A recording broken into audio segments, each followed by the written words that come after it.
Bonjour et Boker Tov, bienvenue sur la plateforme du wellness, la plateforme dédiée au renouvellement du bien-être au sein de la cellule familiale. Donc, nous avons créé ces petites capsules de 30 minutes tous les jours, mon moment ressource pour être proche de notre communauté, soutenir nos sœurs dans ces moments difficiles. Et je suis très heureuse ce matin d'accueillir Sarah Lévy. Bonjour Sarah. Bonjour, merci beaucoup. Sarah, tu es psychologue et tu vas nous parler ce matin comment se recentrer. C'est vrai qu'on est un peu déstabilisé face à la situation et que Mhm. c'est une question très importante. Parfait, merci beaucoup Yardena. Bonjour à toutes mesdames, bonsoir à toutes en fonction de l'heure à laquelle vous allez regarder cette vidéo. Je suis très heureuse déjà de participer à ce magnifique projet et j'en profite pour remercier Yardena qui m'a sollicité.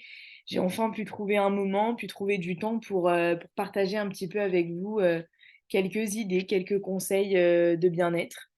Alors, comme tu l'as dit, Ardena, je suis psychologue, je suis également sophrologue et au quotidien, j'aide des femmes de tout âge, mais également des enfants, des adolescents, à retrouver leur capacité, à développer leur potentiel et finalement à se recentrer sur eux. C'est une chose dont on n'a pas l'habitude de parler, on n'a pas l'habitude d'expérimenter cette idée parce que nous, les Français, comme beaucoup d'autres personnes, mais en tout cas, j'ai envie de dire moins que les Américains ou moins que les Canadiens ou que d'autres pays nordiques, nous ne sommes pas habitués à nous recentrer sur nous-mêmes et nous ne sommes pas habitués à nous concentrer sur nous au niveau émotionnel, mais sur nous également au niveau physique. Donc l'idée, ça va être aujourd'hui de donner des clés, de donner des astuces, des tips qui vont vous permettre de vous focaliser sur vous-même et d'apprendre à vous recentrer sur vos émotions et sur votre bien-être également physique.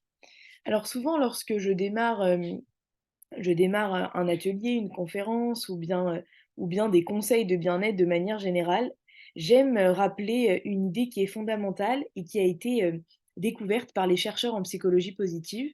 Les chercheurs en psychologie positive se sont justement posé la question, se sont demandé à savoir est-ce que notre bonheur, est-ce que notre bien-être, il est génétique ou il dépend de nous?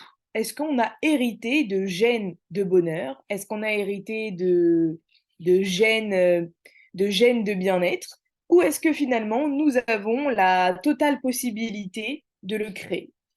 Alors si je vous demandais à vous, est-ce que le bonheur ou est-ce que le bien-être est héréditaire, vous vous poseriez également la question. Et contre toute attente, mesdames, 50% de notre bonheur, donc de notre bien-être, est héréditaire. Je ne sais pas si vous vous rendez compte, mais 50% de notre bonheur est héréditaire.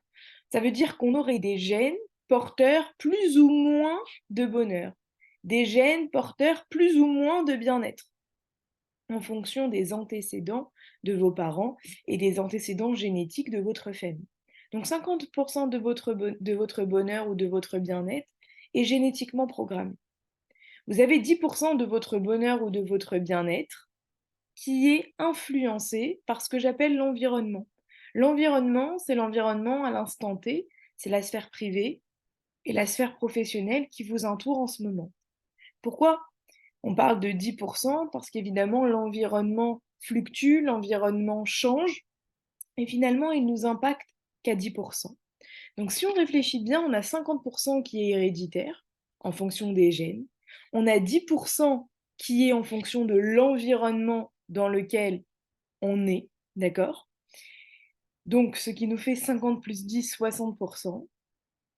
Et finalement, il nous reste 40%. Et ces 40%, c'est la bonne nouvelle de cette session, c'est la bonne nouvelle avec laquelle vous allez pouvoir continuer d'avancer, puisque ces 40%, c'est ce que j'appelle moi ma marge de manœuvre à me rendre heureuse.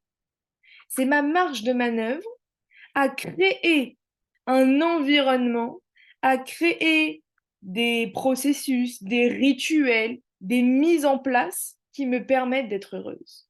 Donc finalement, peu importe l'environnement dans lequel je suis en train d'évoluer, ma sphère privée ou ma sphère professionnelle, ou peu importe l'hérédité dont j'ai hérité, j'ai quand même, quoi qu'il arrive, 40% de marge de manœuvre à me rendre heureuse. Et vous savez, souvent en consultation, on entend bah, je serai plus heureuse quand il aura arrêté, je serai plus heureuse quand mon enfant fera ceci, je serai plus heureuse quand mon patron me parlera comme ça. On pense souvent que notre bonheur dépend des autres. On pense souvent que notre bien-être dépend de l'environnement extérieur ou des personnes extérieures à nous. La première idée, et qui est complètement en accord avec notre thématique de se recentrer, c'est de comprendre que finalement, je suis la principale actrice de mon bonheur. Oui, ce qui est autour peut influencer, oui, ce qui est autour peut impacter, mais finalement, peu importe l'hérédité, peu importe la génétique, peu importe l'environnement à l'instant T, j'ai une marge de manœuvre qui est quand même non négligeable de 40%, qui me permet d'être moi-même et qui me permet finalement d'atteindre le bonheur. Alors, une des clés justement pour prendre conscience de cela, et une des clés finalement pour arriver à ce bien-être intérieur, à cette sérénité intérieure, ça va être d'intégrer en soi le concept de la centration, le concept justement de se recentrer sur soi. On est dans une société, on est dans une génération et on est surtout dans une période qui est extrêmement stimulante au niveau des informations, qui est extrêmement stimulante pour nos sens, qui est extrêmement perturbante pour notre cerveau. Et on oublie parfois qu'il est important d'apprendre à se recentrer sur soi. Alors en fait, qu'est-ce que ça veut dire se recentrer sur soi? Si concrètement on devait donner une définition, qu'est-ce que ça serait? Alors se recentrer sur soi, mesdames, c'est tout simplement le fait de développer une connaissance profonde de soi. Ça paraît bête quand on dit ça.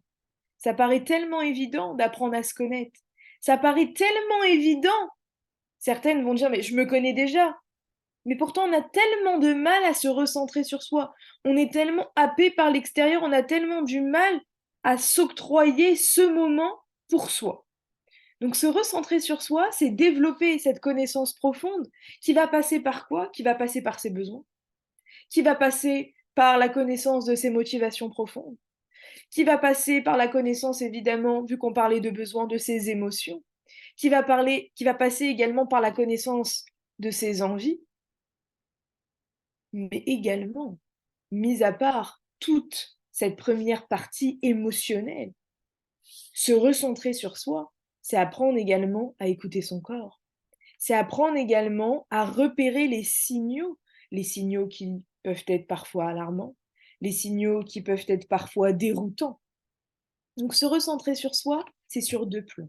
Se recentrer sur soi, c'est réapprendre à vivre en accord avec son émotionnel, mais c'est apprendre également à vivre en accord avec son physique, avec ce qui se passe à l'intérieur de nous, ce qui bouge à l'intérieur de nous, au niveau des émotions et au niveau de son corps. Se recentrer sur soi, c'est apprendre à vivre en valeur à vivre en accord avec ses valeurs, avec soi-même. On pense souvent que c'est facile de vivre avec soi, mais finalement, on se rend compte que la plupart des personnes, quand on leur demande de se remettre au contact d'elles-mêmes, elles ont énormément de difficultés. La preuve est que, encore une fois, nous ne sommes pas connectés à nous-mêmes. Nous ne sommes pas connectés à nous-mêmes au niveau émotionnel et nous ne sommes pas connectés à nous-mêmes au niveau physique. Donc, je vais essayer de vous donner justement des conseils très concrets pour vous aider à faire ce cheminement, à faire ce travail qui est évidemment un travail de vie, un travail d'une vie, mais qui peut se mettre en place grâce à des outils concrets. La première chose, le premier conseil que j'ai envie de vous donner, c'est tout simplement de prendre conscience, tout simplement de réaliser qu'il faut se focaliser, qu'il faut se refocaliser en tout cas, sur ce qui dépend à 100% de vous. Être capable de se dire que je ne peux pas tout contrôler, je ne peux pas contrôler les autres, je ne peux pas contrôler leurs décisions, mais je peux à 100% me focaliser sur ce qui dépend de moi, de mes choix, de mes actions. La première idée pour apprendre à se recentrer sur soi, c'est de se concentrer finalement sur des tâches qui dépendent que de vous. C'est de comprendre que vous avez la responsabilité de plusieurs aspects de votre vie et qu'il y a d'autres aspects de votre vie que vous ne pouvez pas contrôler. Et nous sommes encore une fois dans une génération où nous avons envie, parce que cette génération est très stimulante et que nous pensons avoir le pouvoir sur tout, nous devons en premier lieu comprendre qu'il y a des choses que je peux contrôler et qu'il y a des choses que je ne peux pas contrôler. Et à quel moment c'est intéressant d'avoir cette prise de conscience, cette première idée de comprendre que je dois me focaliser sur ce qui dépend à 100% de moi, parce que vous allez réussir à centrer votre énergie sur ce qui dépend de vous.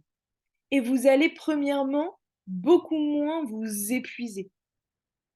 Vous allez réussir à vous centrer sur ce qui dépend encore une fois de vous. Ça me fait penser à un post Instagram un jour que j'avais mis sur mon compte, où j'avais fait, peut-être que vous pourrez le voir, mais je vous expliquais un petit peu, je vais le chercher en même temps comme ça. J'avais fait 2 cercles et j'avais fait un premier cercle où j'avais mis tout ce que je peux pas contrôler. Alors, ce que je peux pas contrôler, je vous donne des exemples. Le passé, les virus, j'avais mis ça à l'époque du Covid, je pense.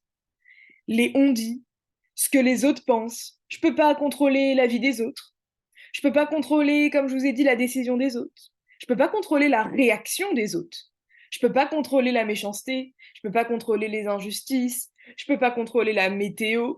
Je peux pas contrôler le futur. Je peux pas contrôler l'amour que les autres me portent. Mais par contre, et la liste est encore longue évidemment, mais par contre, il y a des choses que je peux contrôler. Je peux contrôler mes idées. Je peux contrôler mes pensées. Évidemment, tout ce que je dis, c'est un programme en soi. Mais c'est intéressant juste de prendre conscience qu'il y a des choses dont je peux contrôler et des choses dont je ne peux pas contrôler. Je peux contrôler mes jugements, je peux contrôler mes paroles, je peux contrôler les décisions que je vais prendre, je peux contrôler mes apprentissages, je peux contrôler les demandes que je formule aux autres, je peux contrôler mes engagements, je peux contrôler mes réactions. Et donc la première étape, c'est d'être capable de se dire, bah finalement, pour me recentrer, je vais me recentrer sur ce que moi je suis capable de contrôler. Parce que je perds un temps fou et une énergie folle à contrôler ce qui est incontrôlable. Donc première idée, mesdames, et ça va vous permettre premièrement de centrer votre énergie, et ça va vous permettre de maximiser votre efficacité. Parce que vous allez finalement vous donner les moyens et donner les moyens à vos actions, à vos intentions de se réaliser. Parce que vous allez les placer au bon endroit, dans la sphère contrôlable, et non dans la sphère incontrôlable. Ce que vous pouvez faire concrètement pour mettre en pratique ce conseil, c'est par exemple rédiger une liste d'objectifs dont l'accomplissement dépend seulement de vous. Parce que souvent, on se fixe des objectifs dans sa vie quotidienne, on se fixe tous des objectifs, mais ils sont souvent irréalistes parce qu'ils ne dépendent pas seulement de nous. Et lorsque nous ne les atteignons pas, nous sommes si déçus parce que finalement, nous n'avons pas pris conscience que l'objectif dépendait de choses incontrôlables pour nous. Le deuxième conseil que je pourrais vous donner, puisqu'on a dit que se centrer, c'est également être en accord avec soi-même, lorsqu'on parle d'accord avec soi-même, il faut apprendre à se connaître. Alors se connaître, c'est assez vague, assez large, mais c'est surtout apprendre à connaître ses valeurs internes. C'est apprendre à connaître finalement les valeurs qui vous représentent. Vous savez, chaque individu est représenté par des valeurs, et il y a des valeurs qui sont plus importantes pour certaines personnes que pour d'autres. Pour certaines valeurs, pour certaines personnes, les valeurs les plus importantes vont être la santé, la famille.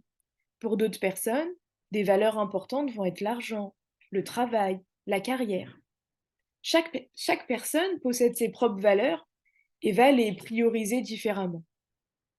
Alors pour se centrer et pour apprendre à mieux se connaître, je vous donne vraiment cette clé d'utiliser comme moteur la reconnaissance de vos valeurs profondes. L'idée, c'est vraiment d'aller mettre le doigt sur vos valeurs, sur ce qui finalement vous anime à l'intérieur de vous, sur ces valeurs qui sont si importantes pour vous et qui vont vous permettre finalement d'aligner vos objectifs avec ce que vous voulez réellement. Mais finalement, si on réfléchit bien, quand nos objectifs sont alignés avec nos valeurs, pas seulement des résultats vont être obtenus, mais finalement des résultats concrets et des résultats qui sont intéressants pour nous, parce que on aura réussi à aligner ce qu'on souhaite avec ce qu'on est. Vous voyez, ça rejoint finalement un petit peu le premier point. L'idée finalement de se focaliser sur ce que je peux faire. Et là, c'est pas seulement se focaliser, se recentrer sur ce que je peux faire, mais c'est être capable de se recentrer sur ce qui est en accord avec moi-même. Ok, je peux le faire. Ok, je peux le contrôler. Mais est-ce que c'est cohérent avec mes valeurs? Est-ce que les objectifs que je suis en train de poursuivre tout de suite, ils sont cohérents avec mes valeurs? Et si la réponse est oui, alors foncez. Si la réponse est oui, alors on va tout faire pour atteindre son objectif. Mais si la réponse est non, si l'objectif il n'est pas en lien avec mes valeurs et il n'est pas en lien avec la centration, avec finalement ce que je suis en train d'essayer de récupérer chez moi, cette capacité à me connecter à moi-même, parce que si vous regardez bien, il y a plein de choses que vous faites au quotidien qui ne desservent pas vos intentions, qui ne desservent pas vos valeurs. Et dans le cas contraire, si ça ne dessert pas vos valeurs, alors changez d'objectif. Parce que votre objectif à vous, pour être centré sur vous-même, c'est que vous soyez en accord avec vos valeurs. Ce que je vous conseille pour mettre en pratique réellement ce deuxième conseil, bah, c'est tout simplement quand vous avez un moment au calme, c'est de rédiger la liste des valeurs que vous portez en vous. Alors en fonction, il y a des dames qui sont à l'aise avec ce genre de pratique, alors elles vont faire une liste de 15 ou 10 valeurs. Il y a des dames pour qui c'est beaucoup plus dur. Alors on peut trouver facilement sur Internet une liste de valeurs et on va aller les entourer, comme ça on a des idées, comme ça on a aussi un modèle, une comparaison. L'idée c'est vraiment de prendre conscience de ces valeurs, moi j'appelle ça un peu ma boussole interne. Je demande souvent aux femmes, faites une boussole et mettez à l'intérieur vos valeurs, parce que finalement c'est vos valeurs qui vont créer votre parcours et votre cheminement de vie.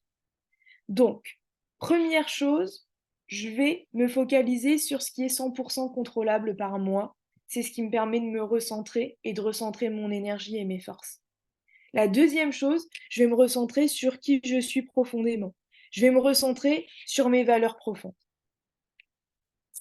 Le troisième conseil, je pense que vous en avez énormément parlé sur cette plateforme, c'est la reprise de contrôle de ses émotions. Je ne vais pas être longue sur ça parce que c'est un sujet en soi, mais c'est juste tellement important quand on parle de centration et quand on parle de se recentrer sur soi-même. Concrètement, une émotion, elle est là pour nous donner une information. Une information sur comment on se sent et ce dont on a besoin. Et souvent, on ignore ça. On pense que l'émotion, elle nous traverse, et bon, je continue ma journée. Alors si l'émotion, elle n'est pas si désagréable que ça va. Mais si l'émotion, elle est désagréable, ça va vous causer plus de soucis.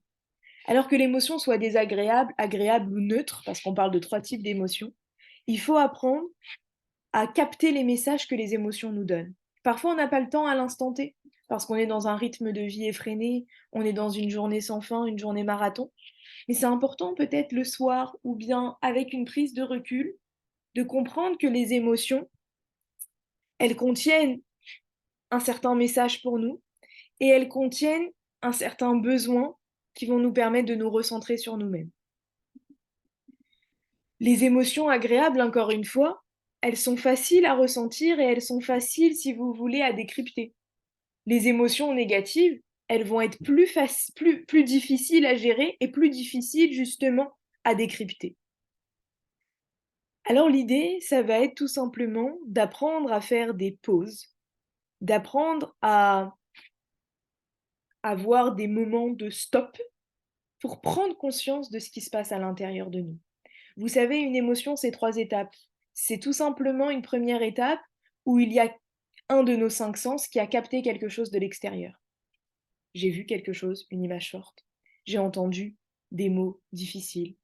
J'ai senti une odeur bizarre. Et donc là, il y a un signal d'alerte qui s'est allumé dans mon cerveau. La partie la plus primitive de mon cerveau, qui est l'hypothalamus à l'entrée du cerveau, qui capte justement les signaux extérieurs, s'est mise en alerte.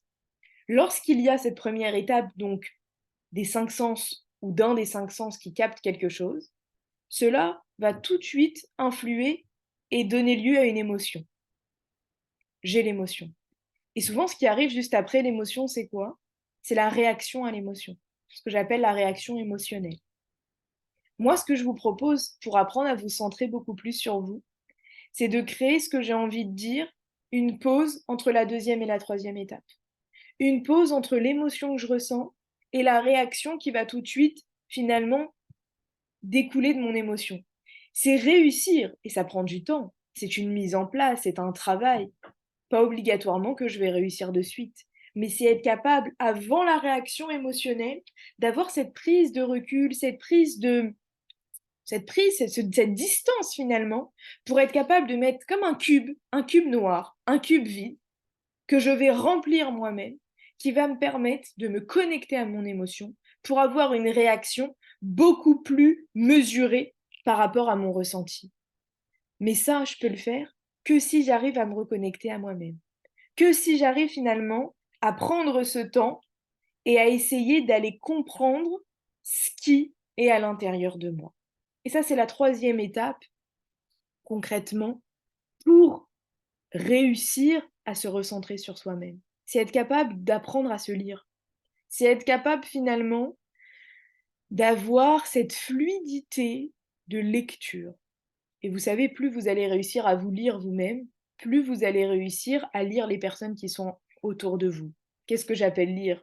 C'est tout simplement être capable d'être connecté à leurs émotions et leurs besoins. Si vous, vous avez déjà cette case vide entre l'émotion et la réaction émotionnelle qui vous permet de vous recentrer sur vous, sur vos émotions et vos besoins profonds, vous allez automatiquement pouvoir le faire avec les autres.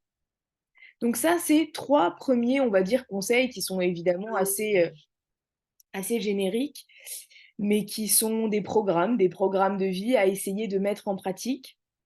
Et la quatrième chose dont je vais vous parler et qui sera aujourd'hui la dernière, mais qui est très concret, c'est concrètement quels sont les outils aujourd'hui, les outils au niveau développement personnel et thérapeutique qui peuvent nous aider à arriver à cet état-là, qui peuvent nous aider justement à se centrer sur soi-même et à prendre conscience de ses forces, de ce qui est contrôlable par nous, de ses émotions, de ses besoins et de tout ce qui dépend de nous physiquement et émotionnellement. Aujourd'hui, il y a tout un tas de méthodes qui existent et qui ont fait leurs preuves. Et il y a une idée que j'aimerais développer avec vous. C'est l'idée finalement de la méditation, mais plus particulièrement de ce qu'on appelle en sophrologie la sophronisation et ce que j'appelle pour le grand public la visualisation d'images positives. Aujourd'hui, on a tout un tas d'accessoires, de pratiques qui nous permettent de se reconnecter à nous-mêmes. Aujourd'hui, l'objectif de toute personne, c'est d'arriver à avoir un état de pleine conscience.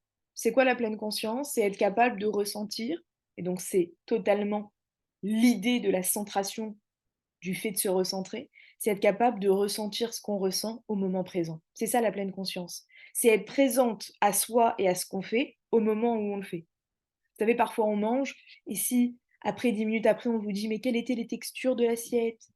Quelles étaient les odeurs de l'assiette? À quel endroit étaient placées les patates douces? Et à quel endroit étaient placés les haricots verts? Et quelles étaient les textures et la mâche et le goût? On a du mal. On a du mal tout simplement à se rappeler des sensations qu'on vient d'éprouver à l'instant. On a du mal à se connecter à nos sensations physiques.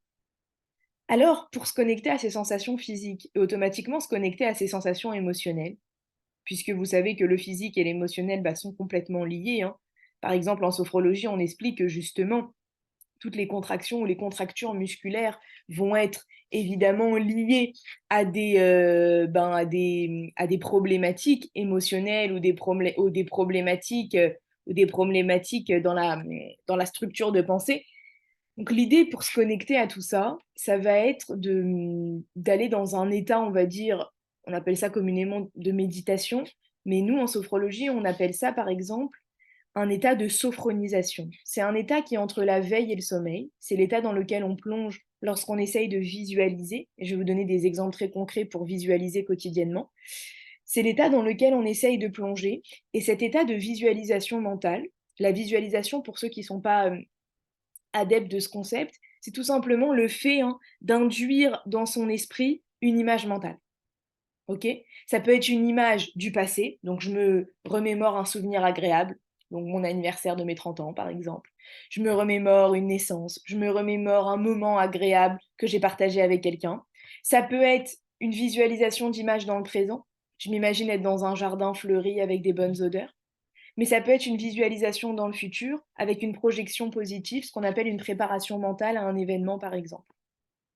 Concrètement, tout ça, ça nous permet d'atteindre un niveau de sérénité et un niveau de bien-être tel que on peut atteindre des sommets. Pourquoi? Pourquoi c'est intéressant? Parce que justement, quand on visualise, quand on apprend à se mettre dans sa bulle et à tout simplement visualiser une image, qu'elle soit peu importe dans le passé, dans le présent ou dans le futur, ça nous permet de se reconnecter à nous-mêmes, à nos sensations physiques de prime abord et automatiquement à nos sensations émotionnelles. Alors, deux idées de visualisation, mesdames, qui peuvent vous aider. La première idée de visualisation qui rentre totalement dans notre thématique, à savoir se centrer sur soi-même, c'est de méditer, entre guillemets, de visualiser. Alors, pour visualiser, il vous suffit d'être dans un endroit calme, d'accord? D'être assis ou allongé, d'avoir les yeux fermés et de se mettre dans sa bulle et de s'auto-sophroniser. C'est comme ça qu'on appelle ça, de s'auto finalement, de faire de l'auto-méditation, de l'auto-visualisation. C'est ça le mot le plus approprié, auto-visualisation. Et la première image que je vous propose d'expérimenter, c'est d'expérimenter finalement la dégustation d'un fruit ou d'une pâtisserie préférée avec vos cinq sens. Vous allez regarder ce fruit sur l'étalage, vous allez le prendre dans votre main, le toucher, vous allez le sentir, vous allez le manger, vous allez entendre les bruits qui résonnent. Je vous la fais courte, mais vous allez développer avec votre imaginaire une visualisation qui vous reconnecte à vos cinq sens. Ça, c'est la première idée. La deuxième idée que je vous propose, pour ne pas être si longue, c'est une image dans le présent. Visualisez votre endroit préféré et visualisez-vous dans votre endroit préféré. Et essayez à ce moment-là, dans cette visualisation, de vous connecter à vos sensations physiques et émotionnelles. Vous allez voir le bienfait que ça va vous faire. La visualisation, la méditation, vous avez aujourd'hui énormément d'applications qui peuvent vous aider à la faire. Si vous n'arrivez pas à vous auto-visualiser, d'accord, à auto-visualiser, vous pouvez mettre ce genre de visualisation sur YouTube ou bien télécharger des applications. Vous allez voir qu'au début, c'est pas évident de se mettre dans sa bulle, c'est pas évident de se reconnecter à son corps, de se reconnecter à ses sensations. Mais plus on pratique ce genre de choses, plus on arrive à se connecter à soi et plus on arrive à se recentrer sur soi. La recentration sur soi, c'est être capable de savoir ce qu'on ressent ici et maintenant, au niveau émotionnel et au niveau physique. Alors, je vais donner plein de brides, plein de conseils et une technique concrète, à savoir la visualisation. Tout ça, c'est des choses qu'il faut mettre en pratique. Tout ça, c'est des choses qui demandent du travail. Mais je vous invite, mesdames, à utiliser cette fameuse technique de coaching qui s'appelle PPP, le plus petit pas possible. L'idée, c'est pas de tout mettre d'un coup. L'idée, c'est pas d'utiliser toutes les ressources qu'on vous propose d'un coup. L'idée, c'est de trouver une ressource qui vous parle. L'idée, c'est de trouver un concept qui vous parle. Peut-être que dans ma vidéo, le concept qui vous parle, c'est ce qui est contrôlable par vous ou pas par vous. Et vous allez, dès demain, vous dire, bah voilà, je vais faire ce travail mental de repérer ce que je peux contrôler, ce que je peux pas contrôler. L'idée, c'est de choisir une idée, un petit pas, et d'essayer de le mettre en pratique dans votre quotidien pour exploiter, rappelez-vous ce par quoi j'ai commencé, c'est 40% de marge de manœuvre à vous rendre heureuse. Alors j'étais très heureuse de partager, on va dire, une mini idée, un mini condensé de ce qu'on pourrait dire. En tout cas, mesdames, je vous félicite de prendre ce temps pour votre bien-être. Vous savez, pour notre santé physique, on fait plein de choses. On s'alimente bien, on se brosse les dents, on se fait belle, notre santé, ok. Mais la santé mentale, elle est souvent laissée de côté. Et je suis heureuse qu'il y ait des choses comme cela, des choses comme ce que Yardena a créé, qui vous permettent à vous, mesdames, de vous occuper dans votre train de vie effréné de votre santé mentale. Alors bon courage à vous et au plaisir. Oh là là, Sarah, je n'ai pas de mots pour te remercier parce que d'abord, c'est très, très agréable de t'écouter. Merci. Faut que tu le saches, c'est très agréable, très apaisant. Et en si peu de temps, tu nous as mis sur un plateau d'argent tous ces outils. Waouh, je suis vraiment émerveillée. Sarah, tu proposes aussi des formations. Exactement. Alors, Voilà. moi, mesdames, merci de lancer la perche. Si vous souhaitez consulter, vous pouvez me retrouver facilement sur Doctolib, c'est Sarah Lévy. Et la deuxième partie de mon activité, c'est les formations. Aujourd'hui, je forme des femmes, des jeunes filles et des femmes, soit qui veulent se lancer directement, soit qui veulent se reconvertir professionnellement. Je les forme à deux métiers différents, soit devenir sophrologue thérapeute, soit devenir coach de vie. Donc j'ai formé énormément de femmes, que ce soit à Paris ou bien un peu partout, à distance. Et elles ont cette possibilité d'avoir un nouveau métier, ou bien si elles veulent pas en faire un métier, d'avoir de nouvelles clés pour leur famille, pour leur entourage ou pour elles-mêmes. Donc vous pouvez Incroyable. trouver Merci mon beaucoup. Instagram. Bien sûr, et celles qui souhaitent te joindre plus facilement, je transmettrai avec plaisir tes coordonnées. Merci Je beaucoup, voudrais Yann. vraiment te féliciter pour cet exposé vraiment très riche et très clair et très précis en même temps. Et j'espère vraiment que tous ces maillons de toutes ces femmes qui ont offert de leur temps et de leur professionnalisme, que Bezrat Hachem, on entende vraiment le plus beau miracle qu'on peut écouter, ce miracle, que nos otages, nos frères reviennent vite en bonne santé, que nos soldats aussi soient réunis avec leurs familles. Et le plus beau miracle, que Hachem se dévoile à nous et qu'on puisse vraiment se réunir avec notre Père dans les cieux avec la venue de Machiar. Donc, merci beaucoup, Sarah, et un très beau Shabbat Shalom. Merci beaucoup, Yardena. Shabbat Shalom. À bientôt.